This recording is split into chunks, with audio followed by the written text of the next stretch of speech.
Joining us tonight is Tom Fitton. He's the president of Judicial Watch. Tom, great to have you here. Good to be and Comey has decided that clearly he was wrong about at least a small sliver of what was subversion. Well, he says he was wrong to rely on these bureaucrats who evidently he didn't know to run the Crossfire Hurricane. One of the big lies of that interview was the idea that this was going on seven layers below him. He was intimately involved in running Crossfire Hurricane. In fact, after meeting with Barack Obama in early January of 2017, he took that dossier and went to President Trump, or then President-elect Trump, and confronted with him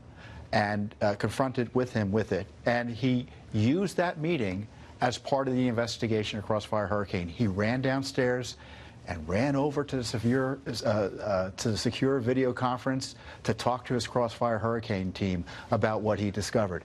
He was spying on Trump directly, and to say this was all happening 7 layers below him was a big lie. The lies have not ended, even though at least being caught, the inescapably acknowledged that perhaps he was wrong, if not guilty.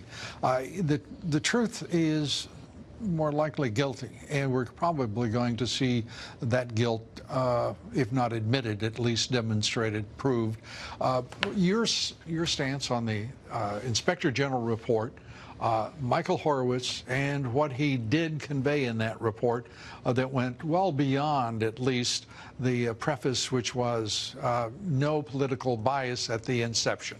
Well, there's a cavalcade of criminality exposed in this report, and he pretended not to know one way or another what to conclude about all the misconduct he described, and essentially gave it over to the Justice Department to do with what they will, and we'll see what they will do with it. The last IG report referred James Comey specifically for criminal prosecution over his handling of the FBI memos, the president's FBI files that he took and leaked improperly.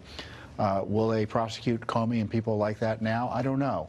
There's at least one lawyer who was referred specifically for prosecution, and we'll see what Mr. Durham and Mr. Barr want to do next. They've both intimated, the Attorney General as well as his special counsel, John Durham, that they're not pleased with the report of the Inspector General and all of its conclusions, and that they imply that there will be far more energy in their criminal investigation. Well, I'm not seeing evidence. I'm sorry to be the wet blanket. I'm not seeing any evidence of a criminal investigation. I suspect there's going to be another report, but we all know what criminal investigations look like of a significant nature, and I'm not seeing any of the indicia. Well, I don't think that anyone will blame you for paying attention to what has been our experience to this point. But I'm hopeful, but I'm waiting. Okay, and wait we shall. That much is assured. Let's turn very quickly to the House impeachment vote coming this week. 2 charges. They are milquetoast charges, if ever we've seen them. They're unprecedented charges. There is no crime in these charges. Your thoughts? Well, it's an impeachment about nothing, and I think the president and his White House and those who support the rule of law should be still trying to stop it. We're being told it's inevitable, but we should be trying to stop it because it would be terribly damaging.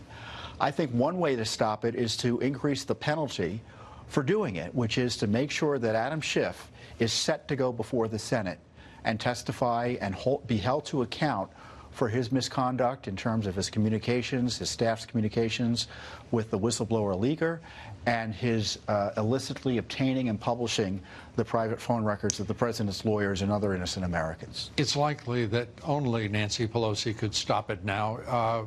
What pressure, what persuasion could you bring to bear, or are you recommend to be brought to bear to blunt the vote? Well, that would be the key pressure at this point, in my view, which is to make it clear that their handling of impeachment is going to be on trial, not Donald Trump in the Senate.